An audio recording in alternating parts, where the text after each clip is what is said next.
Guys, akhirnya kali ini gue berkesempatan untuk mempersembahkan kepada kalian Fujifilm X-T4 atau X-T4 ya yang ada di sini angkanya. Dan bagaimana kesan pertama gue nyobain kamera ini? Seperti biasa kita harus bumper dulu.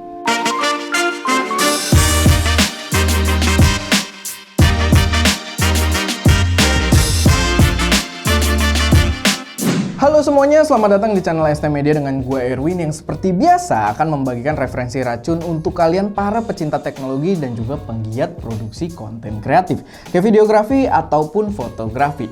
Nah, kali ini gue dapet kesempatan buat nyicipin sebuah kamera yang masih sangat hangat bahkan di lingkungan internasional karena Fujifilm juga baru aja ngumumin secara global tentang kehadiran si X-T4 ini. Dan gue sangat bangga dapat early access buat nyicipin kamera ini. Sebelumnya disclaimer dulu, waktu gue sangat-sangat tight buat nyicipin kamera ini, apalagi kita juga abis dilanda banjir ya untuk wilayah Jabodetabek yang pastinya menghambat kinerja kita. So, gue akan membahas beberapa poin aja yang gue rasa memang cukup penting untuk kalian simak. Dan mari kita mulai. Pertama yang menjadi highlight kamera ini adalah munculnya IBIS. Yap, itulah yang ditunggu oleh gua dan banyak videografer di luar sana. Karena memang gua merasa sebenarnya itu aja yang kurang dari Fujifilm X-T3. Dan untuk performa IBIS-nya sendiri sejauh ini gua merasa udah cukup baik. Mungkin biar nggak basa-basi, kita lihat dulu aja bareng-bareng performa dari IBIS-nya ini.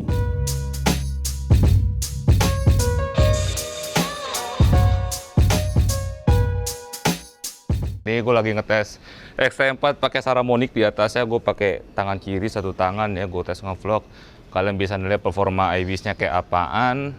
Dan by the way, ini Erwin nggak bisa datang dulu karena lagi ada urusan, jadi gue yang ngegantiin buat ngevlog ya, semoga bagus ya. Ini sekarang Erwinnya baru datang nih ya, lagi megangin X-T4 handheld. Ya kalian bisa nilai performa IBIS-nya kayak apa. Nih Erwin lagi jalan mundur. Ya, gue juga jalan nih, tukeran sekali-sekali ya kan. Awas Win, ada pohon pisang Win. Nah, udah kalian bisa nilai kayak gimana performa IBIS-nya ya. Semoga aja bagus sih ya. Kamera ini juga udah asik buat dipakai ala-ala vlogging karena layarnya sendiri itu udah vari-angle. Banyak sih sebenarnya user yang komplain karena rasa rigiditas layar Fuji yang bagai kamera analog memang hilang di layar yang jenis vari-angle ini. Karena layarnya jadi terasa lebih ringkih, layaknya layar-layar kamera vari-angle pada umumnya.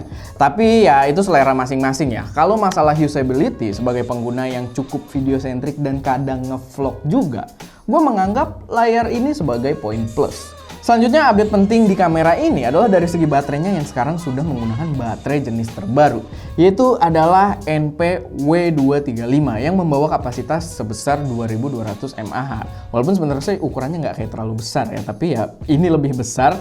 Dan ini adalah langkah yang menurut gue cukup tepat karena memang banyak pengguna Fuji terutama di kalangan profesional yang menyayangkan performa dari baterai W126S-nya.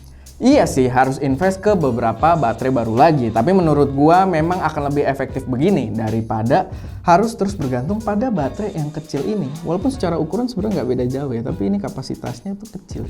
Nah, karena ukuran baterainya makin gede, baterai gripnya sendiri itu jadi semakin besar.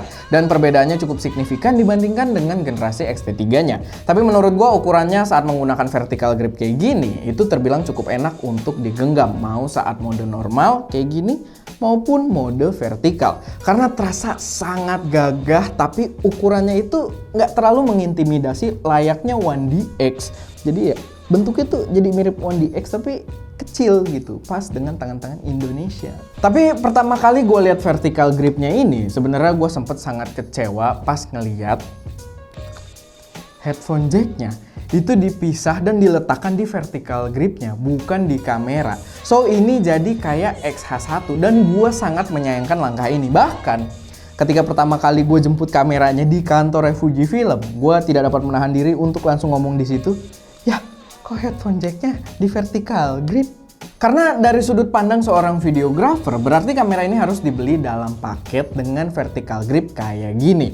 Buat gue sebenarnya nggak masalah, karena kalau kalian yang udah sering lihat behind the scene ST, pasti tahu kalau memang gue dengan X-T3 pun memang selalu menggunakan vertical grip.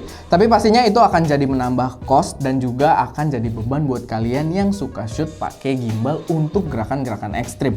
Nah, Tapi setelah gue telaah, ternyata di sini sebenarnya cukup pinter karena tanpa baterai grip pun sebenarnya port USB Type-C-nya juga bisa dipakai buat audio monitoring, asal dikonekin aja pakai adapter ke headphone jack 3,5 mm yang bisa kalian beli secara terpisah. So, sekarang gue malah berpikir kalau itu langkah yang tepat karena dapat menghemat port yang ada di samping kameranya. Biar nggak terlalu sempit, boleh lah. Di sini yang unik juga bagian untuk still shooting dan juga movie langsung dipisah secara instan melalui dial yang berada di bawah ISO. Dan di kedua mode tersebut, settingan di dalam menunya pun bener-bener dipisah dan itu asik sih menurut gua karena menunya jadi straight to the point banget sesuai kebutuhan lu saat itu. Apakah lu sedang ngambil foto atau video? Di bagian fotonya sih gue belum terlalu dalemin ya, kayak biasa. Cuman gue udah notice kalau high speed continuousnya di sini sampai ke 15 fps dengan mechanical shutter yang berarti cukup asik dan lebih dari si X-T3-nya. Dan dia juga membawa dua film simulation terbaru, yaitu klasik negatif yang gue doyan banget waktu nyobain X Pro 3 dan ada yang baru lagi di sini yaitu Bleach Bypass yang katanya sih turunan dari Eterna. Cuman gue perlu dalami lagi yang satu itu. Soal kualitas foto, gue juga belum coba banyak ya, karena ya prioritas gue adalah fitur videonya. Tapi gue rasa auto cakep lah, ini kan flagship juga gitu kameranya. Nah, di bagian video, gue agak kecewa. Karena rumor yang sempet nyebar adalah dia memiliki resolusi 6K dan ternyata itu tidak hadir di kamera ini. Kamera ini hanya mendukung perekaman hingga resolusi 4K di 60 fps yang pastinya dilengkapi juga dengan dukungan perekaman 10-bit secara internal dan 10-bit 422 secara eksternal. Tapi di sini yang menarik, dia membawakan fitur slow-mo hingga 240 fps. Tapi ada sedikit catatan karena gue melihat kalau di 240 fps dia memiliki efek aliasing yang cukup mengganggu pada garis-garis kontras di video kita. Jadi performanya nggak sebaik di mode 120 fps-nya. Tapi tetap sih, menurut gue ada opsi slow-mo hingga 240 fps itu asik banget buat seru-seruan. Cuman kalau kalian prioritasin dari segi kualitas gambarnya, maksud gue, menurut gue lebih aman bermain di 120 fps. Oke, so far gue cukup puas dengan Fujifilm X-T4. Ya sebenarnya sih karena gue memang sudah puas dengan kualitas video dari si X-T3 yang lagi kita pakai sekarang. Dan dengan adanya improvement dari segi layar yang lebih useful, menurut gue, IBIS yang membuat footage lebih halus saat handheld dan performa baterainya yang jauh lebih baik. Kamera ini membuat workflow gue semakin jauh lebih mudah. Tapi tetap semuanya tergantung kalian yang menilai dan ini juga first impression aja. Gue belum dig in lebih jauh soal kamera ini.